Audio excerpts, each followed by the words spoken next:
cars of the 60s. Now they have brought a number of glorious cars of the golden past to Falkenberg.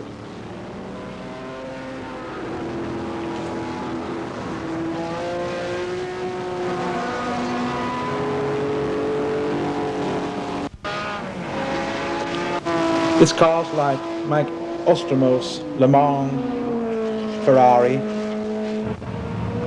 it's Can-Am cars, it's GT cars like the Daytona Ferrari. It's also special-bodied Lotus 23s, like this Swedish example of John Bergqvist. Early McLaren, driven by Mike Knight. Jan-Ole Bergqvist experiencing trouble with his special-bodied Lotus 23. Nick Mason in the glorious Ferrari.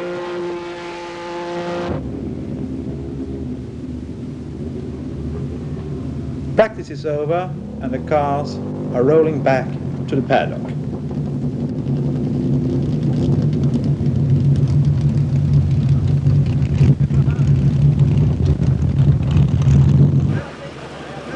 Ostromo's Ferrari in the paddock.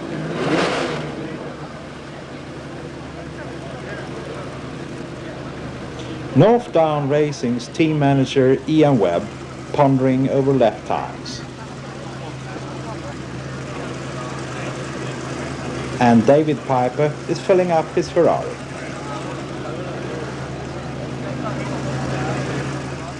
We have David Piper, a very well-known figure all over the world, who's been racing for the last 25 years. But you retired in the early 70s and now you are back on the circuits. Why? Well, Sven, what happened was I had an unfortunate accident when I was making a film in a Porsche 917.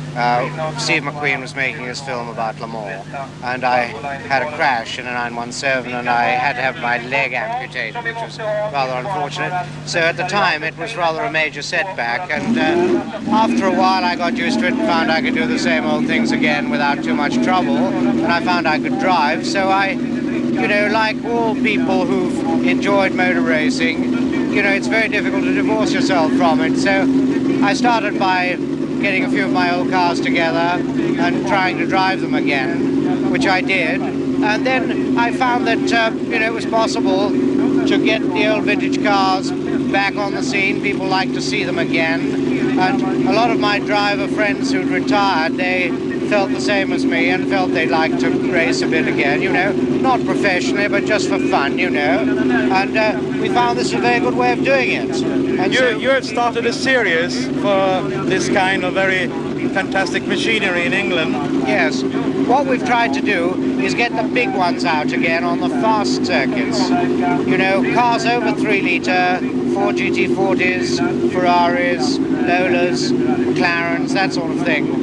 And we feel that people haven't seen these big cars for quite a long time because there have been so many single-seater formulae, you know, yes. Formula V, Formula Ford, Formula Atlantic, you know, all this sort of thing. And we thought people would like to see big sports cars again because there aren't any about. And it's been very well received.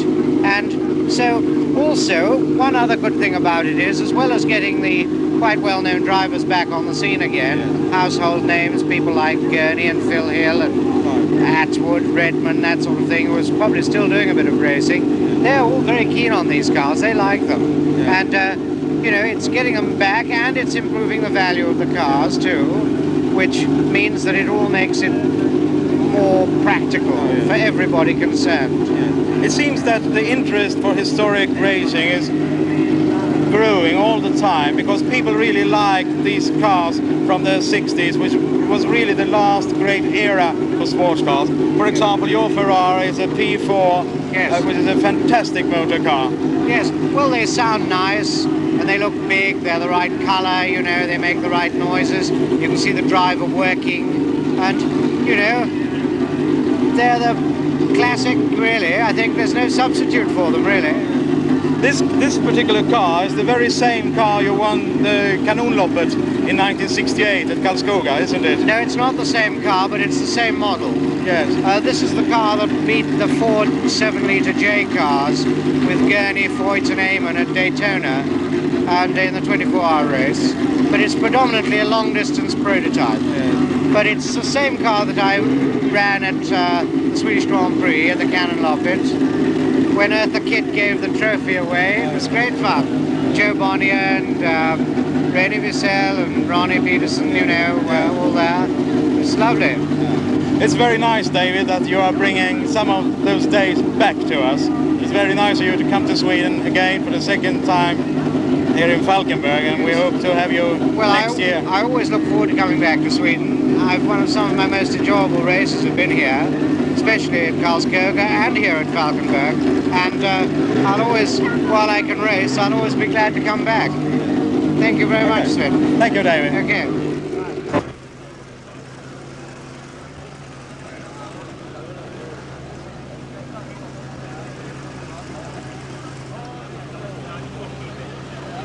Half an hour to go. Drivers, still in civil clothes, discussing minor things.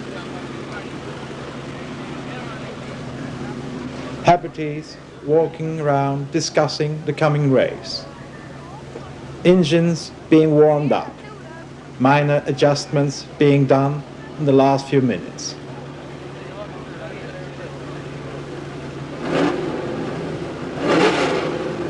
Nick Mason's Ferrari being looked after.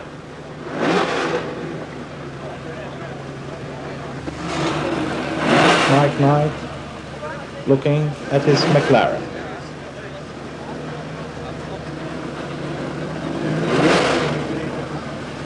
Nigel Halm's Lola T70 being readied. Nick Mason.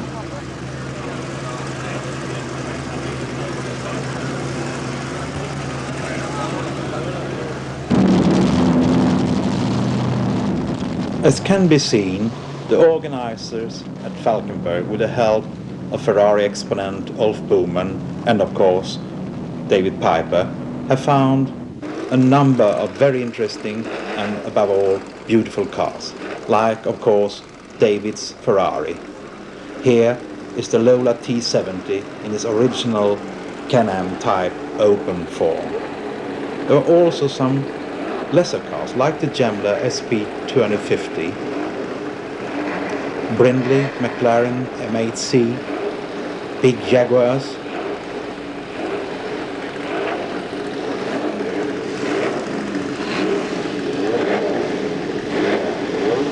it was a fantastic blend of cars. You could see top sports cars of the 60 era.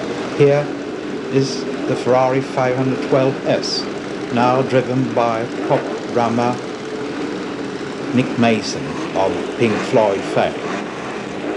The Swedish Lola, followed by Lotus Elan and other Swedish sports cars.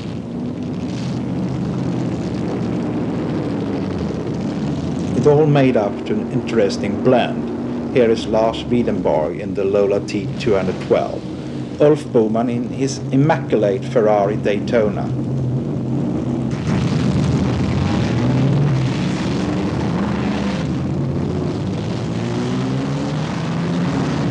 And now, 17 cars are assembling on the grid.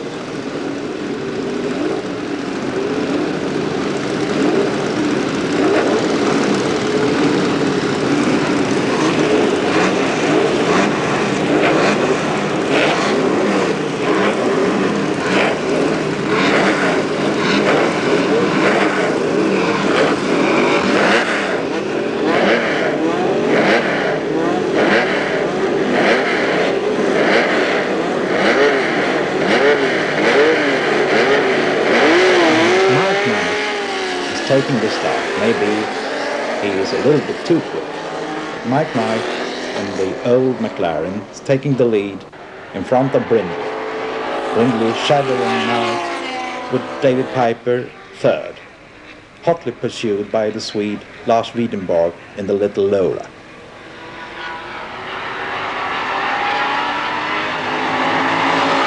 Can-Am cars sounding glorious down the straight.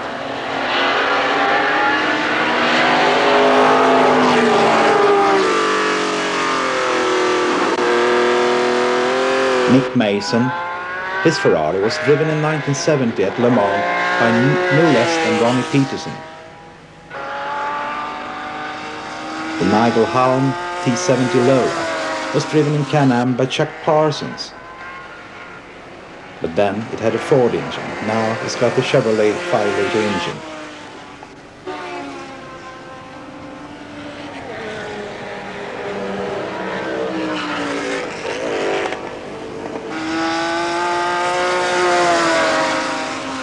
Mike Ostromov being hunted by Boman, Ostromov's car was second at Le Mans in the middle of the 60s, driven by Graham Hill and Jude Bonnier. Nick Mason in the Ferrari 512S. The quicker cars lapping the slower.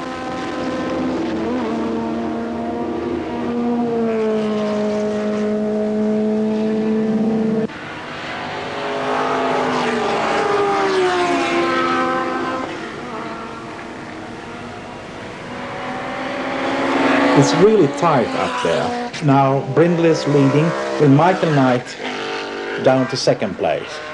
And third, David Piper with Lars Wiedenberg hard on his heels. And first, in the GT class, Ulf Boman with his blue and yellow Daytona, having a private fight with Mike Ostromov, looking for a way past. Also an old Morgan.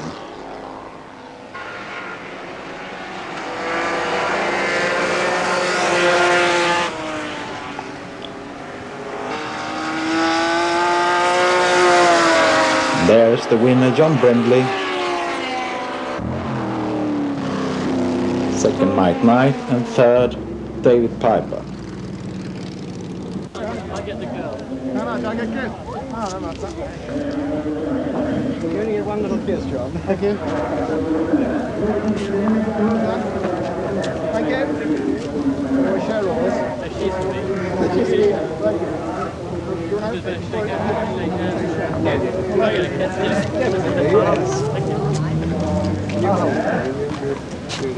First success, Richard. Oh, lovely.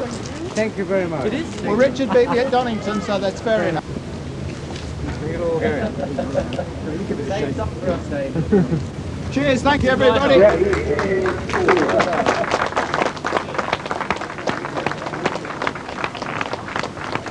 David Piper, who arranged it all. Yeah, right. Come on.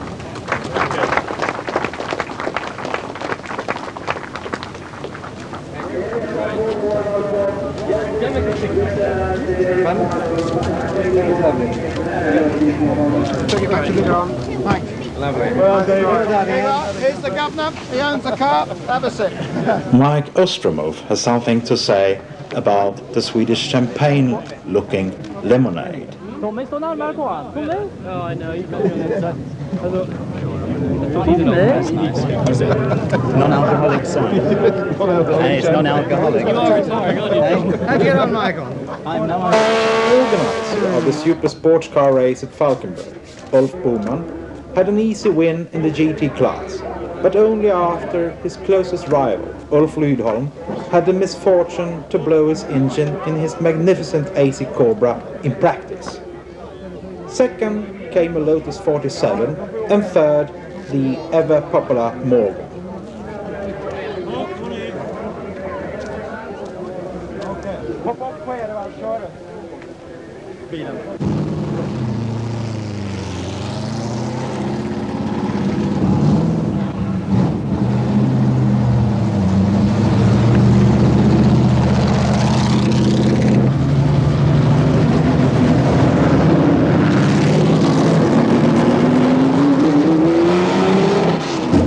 That was the end of the nostalgia at Falkenberg 1981. Now the lap of honor is waiting the winners, and then they are all going back to England, followed by a couple of Swedes to Silverstone for the British Grand Prix